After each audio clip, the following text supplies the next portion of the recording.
Bienvenidos a este nuevo Cardio TV. Esta vez vamos a hablar de un estudio muy interesante, recientemente publicado en American Heart hace 2 días, el estudio Glagov. Y para ello me acompañan el doctor Leopoldo Pérez de Islas, bienvenido Leo, jefe de imagen del Hospital Clínico de Madrid, Clínico San Carlos, y el doctor Raúl Moreno, jefe de hemodinámica del Hospital La Paz e investigador del estudio Glagov en España. Bienvenido, Raúl. Gracias. Bueno, yo creo que ya para centrar el tema vamos a empezar con Leo, un poco cómo llegamos al Glagov, qué hay detrás del Glagov y a dónde queremos ir. Efectivamente, digamos que existe un background muy interesante detrás del estudio Glagov y es el hecho de que sabemos, a partir de muchos estudios, que existe una regresión de la placa de aterosclerosis producida con unos niveles de colesterol LDL muy bajo. Y para ello, si me permitís, me gustaría mostraros esta diapositiva que tenemos aquí. Esto es una diapositiva que resume muy bien la evidencia que tenemos hasta el día de hoy, mejor dicho, hasta el día de ayer antes de la publicación del estudio Glagov. En esta línea punteada que vemos en el nivel 0, podemos decir que todo lo que se sitúa de ahí hacia arriba significa que la placa de aterosclerosis en estos pacientes progresa, mientras que lo que se sitúa desde la línea de puntos hacia abajo significa que la placa de aterosclerosis regresa. Así, por ejemplo, por poner un ejemplo, podemos ver cómo el estudio Reversal placebo, es decir, el brazo placebo del estudio Reversal, que tiene unos niveles de colesterol LDL bastante elevados, en esos pacientes se produce una progresión de la placa de aterosclerosis. Sin embargo, cuando vemos el estudio Reversal, la rama que estaba en tratamiento con atorvastatina, en ellos tenemos una progresión muy pequeñita. Por ejemplo, podemos ver cómo el estudio Saturn con atorvastatina tiene una regresión importante, pero esta regresión es muchísimo más importante cuando bajamos todavía más los niveles de colesterol LDL con rosuvastatina. Es decir, sabemos que con estatinas podemos hacer regresar la placa de aterosclerosis. Lo que no sabemos a día de hoy es si con inhibidores de la PCSK9, en concreto con evolocumab, podemos hacer que también se produzca esta regresión de la placa. Y además, si nos fijamos en el extremo de abajo, a la izquierda de la línea azul, alcanzamos el nivel de 60 miligramos de cilitro. No sabemos qué pasa por debajo de este nivel de 60 miligramos de cilitro. Son 2 de las principales preguntas a las cuales ha dado contestación el estudio Glagov. Muy bien, y ahora tenemos un poco a Raúl como investigador del estudio para que nos explique el diseño, el tipo de población. Sí, bueno, el estudio Glagov ha incluido casi 1000 pacientes que básicamente cumplían 2 condiciones. Una era que tenían lesiones entre el 20 y el 50% en una angiografía coronaria, y la segunda condición era que tenían unos niveles de LDL colesterol por encima de 80, a pesar de estar en tratamiento con estatinas, o entre 60 y 80 si tenían algún factor de riesgo adicional. Estos enfermos fueron aleatorizados a evolocumab o placebo en un diseño a doble ciego, y el endpoint primario, el parámetro primario de valoración, fue el cambio en el porcentaje de volumen de placa de ateroma a las 78 semanas, es decir, al año y medio. Eso quiere decir que a los pacientes se les realizó un cateterismo y una ecografía intracoronaria en el momento del screening y al año y medio de randomizarse en el estudio. Sí.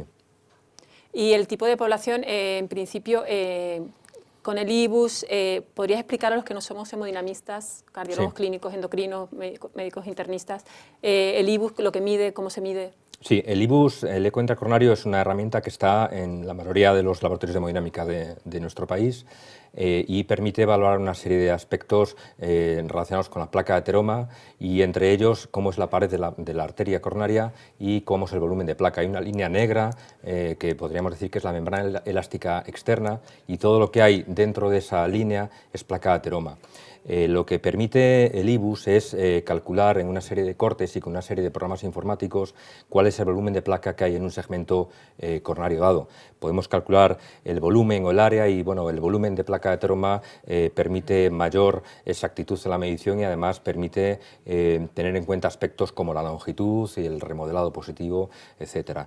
Los enfermos incluidos en el Glagov, hablando un poco de la experiencia de la inclusión de los enfermos en el estudio, había algunos aspectos que inicialmente podrían hacer que los enfermos fueran reticentes a participar, y sobre todo era el hecho de que tenían que someterse a un cateterismo cardíaco año y medio después de incluirse en el estudio, a pesar de estar asintomáticos, y en segundo lugar el hecho de tener que administrarse por vía inyectable subcutánea una medicación hipolipemiante.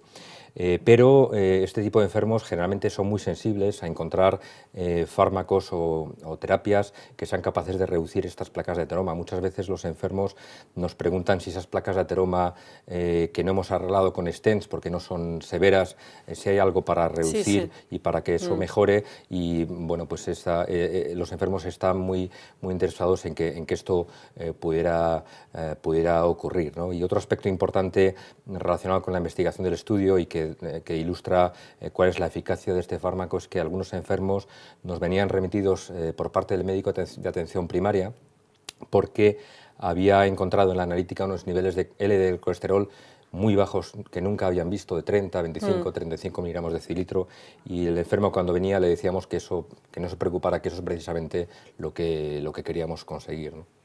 Leo, ¿tú crees que la duración del estudio y el N del estudio es una fortaleza, una debilidad? Hombre, yo creo que tal como hemos visto los resultados, sin duda es una fortaleza. Es un tiempo muy corto, es decir, la aterosclerosis es un proceso que empieza desde que nacemos y que progresa hasta que nos morimos. Entonces, 18 meses es un periodo muy pequeñito de tiempo en el cual un fármaco, una medicación, tiene que ser muy potente para demostrar algo. Tenemos experiencias previas, en concreto el estudio Reversal, en el cual en un periodo de tiempo de seguimiento exactamente igual, poquitos días arriba, poquitos días abajo, en un periodo de seguimiento totalmente igual, lo que se consiguió fue que no progresara la placa, no se consiguió regresión. Aquí el fármaco evolocumab ha demostrado que es tan sumamente potente que es capaz de producir regresión.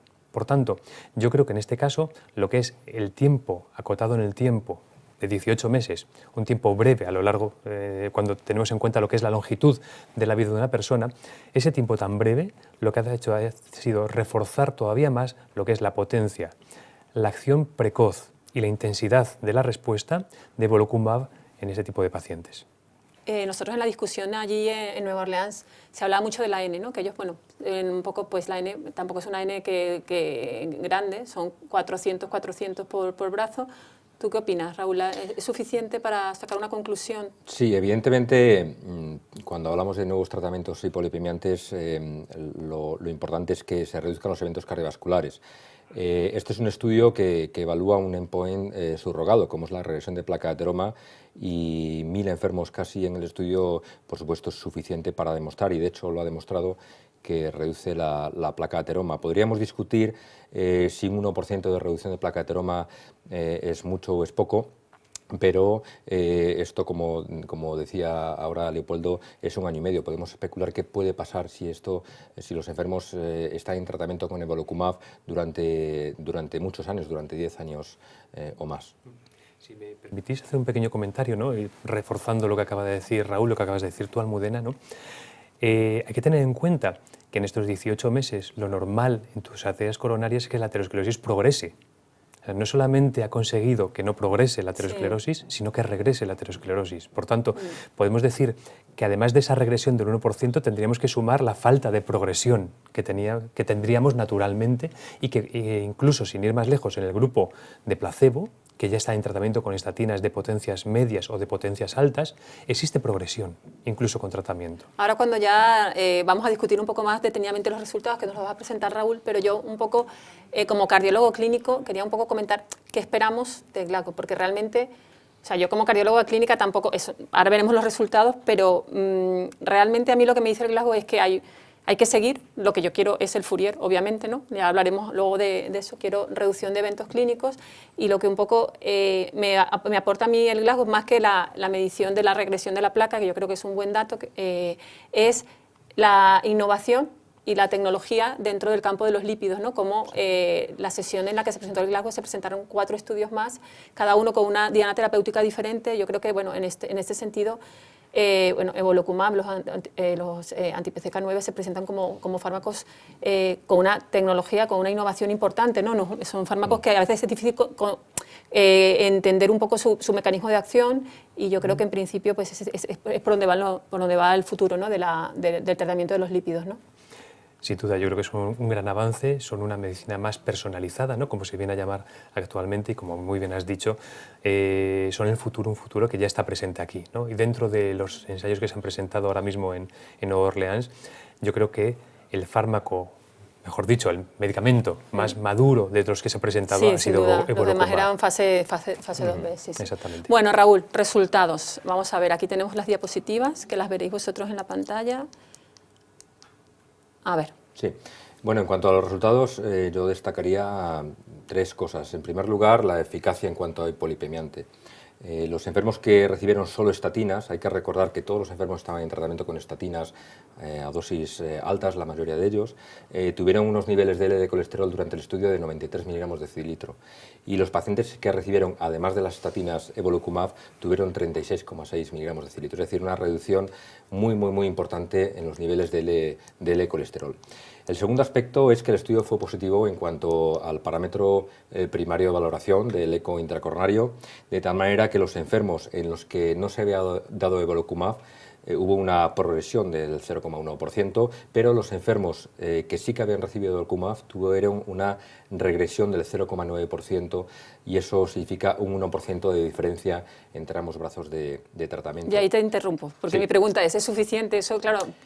Claro, Yo veo por sí. Twitter, ha habido muchos comentarios de hemodinamistas que diciendo Sí. que, bueno, que esto... Bueno, para mí lo importante, como decíamos antes, no es el 1%, sino el hecho de que regresa. Es muy difícil que un fármaco hipolipemiante consiga reducción de placa. También es difícil que evite que progrese, pero que reduzca la placa es muy difícil y parece ser que con niveles tan bajos de L de colesterol sí que podemos hacerlo con Evolocumab. Y esto, hay 2 aspectos importantes. Uno es, como hemos dicho ya anteriormente, el tiempo de evolución. Esto es un tiempo muy corto, año y medio, para lo que son los estudios, los grandes estudios de tratamiento de hipolipemiante. Y el segundo aspecto es que esto debe correlacionarse con una mejoría de eventos clínicos. Esto lo veremos, como tú decías, con el estudio Fourier.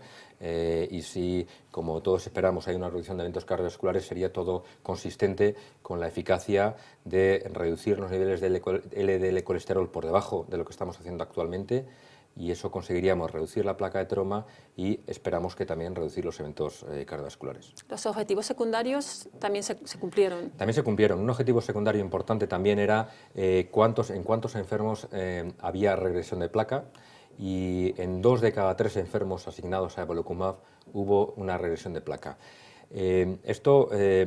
Los médicos al principio, durante el estudio, éramos escépticos en cierto modo porque pensábamos que 1 año y medio era poco tiempo, ¿no? Y 1 año y medio ha sido suficiente, y eso pues da una idea de la potencia de este fármaco.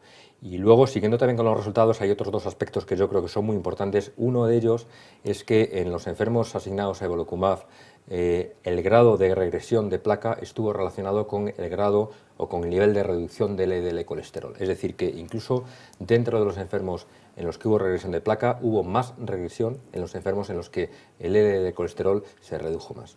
Y el otro aspecto que, por supuesto, es clave en este tipo de nuevos fármacos hipolipemiantes es la seguridad.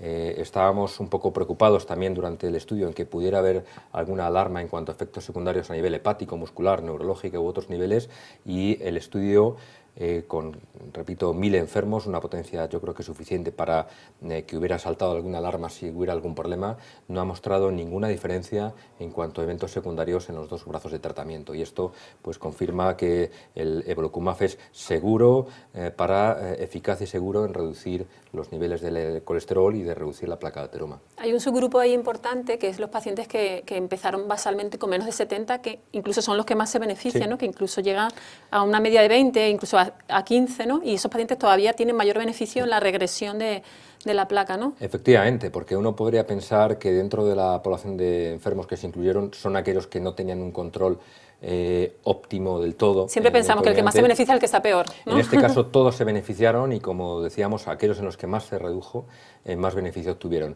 Claro, todo esto nos hace pensar que posiblemente los niveles de LDL colesterol que debamos, esto ahora lo veremos en un futuro, pero nos hace pensar que posiblemente en un futuro los requerimientos de LDL colesterol pues puede ser que sean más bajos todavía de lo que tenemos actualmente. Vamos, de hecho, Nissen en la discusión dijo el colesterol LDL es que es prácticamente basura. O sea, ya no llegamos a 50 de Brangwell, que en el europeo dijo que el 50 era tóxico, ya llegamos a menos de 15, ¿no? Es tremendo. Yo creo que es el cambio del paradigma, ¿no? Sí. Exactamente. Digo, yo creo que este estudio nos aporta una cosa muy importante, ¿no?, cuando te pones delante de un paciente, y es a que estás más seguro de que las recomendaciones de las guías que actualmente usamos, ¿no?, que es cuanto más bajo mejor, es decir, bájalo, no tengas miedo en bajar el colesterol, lo que te tiene que dar miedo es tener el colesterol LDL alto. Este estudio refuerza más esa hipótesis, es decir, estás tranquilo. Este estudio, como comentaba Raúl, te da seguridad con el fármaco, te da una serie de pistas con las cuales lo que te está diciendo es que cuanto más bajas el colesterol LDL, mejor va a ser para el paciente, ¿no? Es un dato más que apoya toda la evidencia científica en lo que se ha venido a llamar la hipótesis lipídica o la teoría lipídica, ¿no?, y que usamos habitualmente, y eso refuerza más el que debes alcanzar esos objetivos cuanto más bajo mejor. Bueno, ya para terminar, mensajes para llevar a casa. Mensajes para llevar a casa que el evolocumab es el primer fármaco dentro de los inhibidores de la PCSK9 que ha demostrado reducir la placa de ateroma. Eso nos indica la potencia y la eficacia de este fármaco, y además de una forma segura. Esto lógicamente deberá acompañarse con el estudio Fourier cuando lo tengamos, de una reducción de eventos cardiovasculares, que probablemente deba ser así. Efectivamente, es una antesala para el estudio Fourier, ¿no?, que creemos todos y apostamos, yo creo que la mayoría, a que los resultados del estudio Fourier van a venir en el mismo sentido, y yo creo que estos son simplemente la antesala para el estudio Fourier. Por otra parte, lo que nos debemos llevar a casa también es volver a insistir en que cuanto más bajo tiene el colesterol LDL en nuestros pacientes, mucho mejor para nuestros pacientes. Bueno, pues nada, muchísimas gracias, Leo, muchísimas gracias, Raúl. Yo creo que, bueno, que estamos en una época muy importante, tanto como para la investigación como para al final el beneficio del paciente, que es el que va a obtener el beneficio de estos fármacos. Y fundamentalmente yo siempre digo que el Fourier probablemente sea el 4S de nuestra época, ¿no? Así que nada, esperamos estar aquí para contaros el Fourier y que sea un estudio positivo. Muchísimas gracias. Muchas gracias.